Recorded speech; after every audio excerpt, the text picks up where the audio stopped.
నంద్యాల జిల్లా ప్రముఖ పుణ్యక్షేత్రం శ్రీశైలం పాతాళగంగా పాతమెట్ల మార్గంలో అర్ధరాత్రి చిరుతపులి సంచారం. పాతమెట్ల మార్గానికి వెళ్లే దారిలో రోడ్డు డివైడర్పై సుమారు 30 నిమిషాల పాటు అక్కడే కూర్చున్న చిరుతపులి రోడ్డుపైకి రావడంతో సెల్ ఫోన్లో వీడియోను చిత్రీకరించిన స్థానికులు. గత వారం రోజుల క్రితం టోల్గేట్ సమీపంలో రోడ్డు పక్కన కుక్కను చంపిన చిరుతపులి.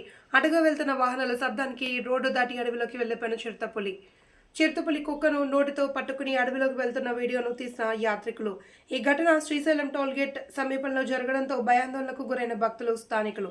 గతంలో Srisailam amphitheatre, Rudra park, Telugu university ప్రాంతాల్లో సంచరించిన చిరుతపులి నిన్న రాత్రి నిత్యం భక్తులతో రద్దీగా ఉండే ఆర్టీసీ బస్టాండ్ సమీపంలో సంచరించడంతో అయోమయంతో అధికారులు నిత్యం జనం సంచారం ఉండే ప్రాంతాలకు రావడం, కుక్కలను చంపుతుండడంతో భక్తులు, స్థానికులు అప్రమత్తంగా ఉండాలి అని అధికారులను హెచ్చరిస్తున్నారు.